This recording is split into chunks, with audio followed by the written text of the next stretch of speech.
ओम दुर्गे नमः। शक्तों शमंतक शमंतक।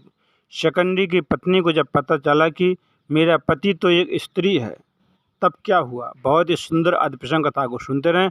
कथा सुनने से मनुष्य को पुण्य की प्राप्ति हो, साथ में ज्ञान की प्राप्ति होती। कथा प्रसंग महाभारत से है। शकंडी को सभी जानते हैं कि शकंडी को उसके पिता राजा द्रुपद ने पुरुष की तरह पाला था, तो स्वाभाविक है कि उसका विवाह किसी स्त्री से होना चाहिए था। तो शिखंडी का विवाह एक स्त्री के साथ हुआ, लेकिन शिखंडी की पत्नी को पता चले कि उसका पति तो एक स्त्री है, तो शिखंडी की पत्नी शिखंडी को छोड़कर अपने पिता के घर चली गई। जब पिता को यह बात पता चली तो शिखंडी के पिता राजा द्रुपद को चेतावनी दी कि तुम्हारा पुत्र शिखंडी एक स्त्री है और मैं तुम्हारे राज पर आक्रमण कर दूंगा।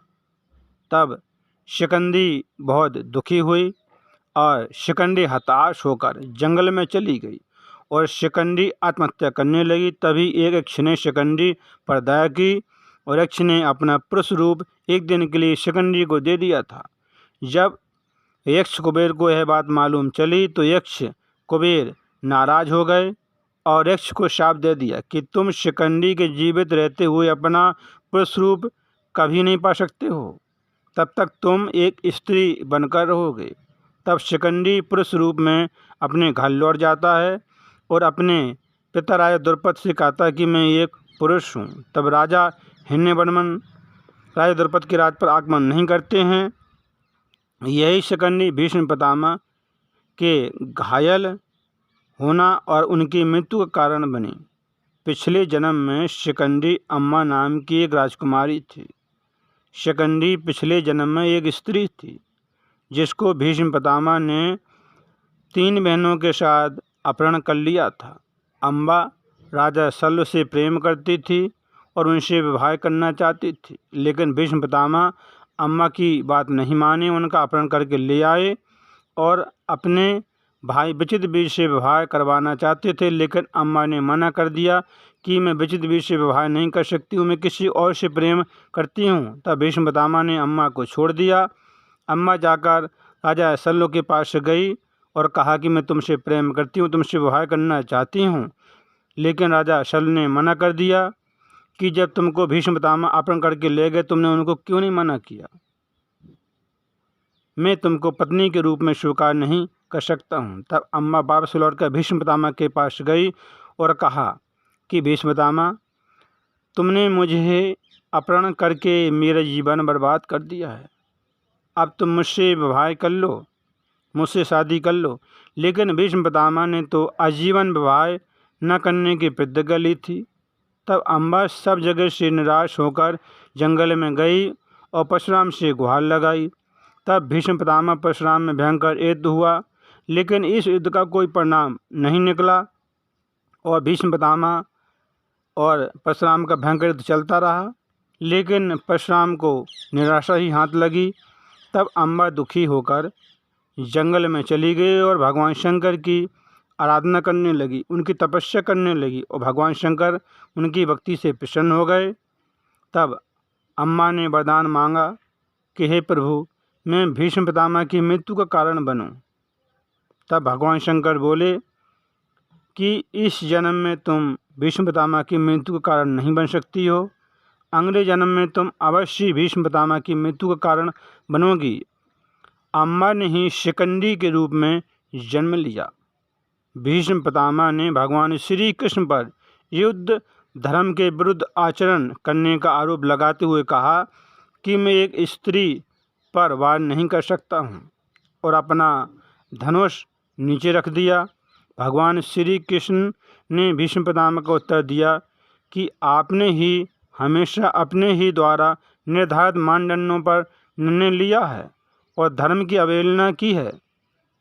आज भी इन्हीं मानदंडों पर भीष्म पितामह शिखंडी को एक स्त्री बता रहे हैं। इसका पालन पोषण उसके पिता ने पुरुष की तरह किया है और उसके पास यक्ष का दिया हुआ पुरुष लिंग भी है। इसी शिखंडी को भीष्म के सामने खड़ा कर दिया गया और भीष्म द्वारा बड़े पैमाने पर पांडवों की सेना को मारते हुए जब पांडवों ने देखा तो पांडव घबरा गए, पांडव पक्ष भयभीत हो गए, पांडव पक्ष में भय फैल गया। तब भगवान श्री कृष्ण ने कहा पांडवों से कि जाओ भीष्म पितामह के सामने हाथ जोड़कर उनकी मृत्यु कारण पूछो। तब पांडवों ने भीष्म पितामह से उनकी मृत्यु कारण पूछा। तब भीष्म पितामह कुछ सोचने लगे। इसके बाद उन्होंने उत्तर दिया और पांचाल, नरेश और मत्स्य सेना का भयंकर संहार किया।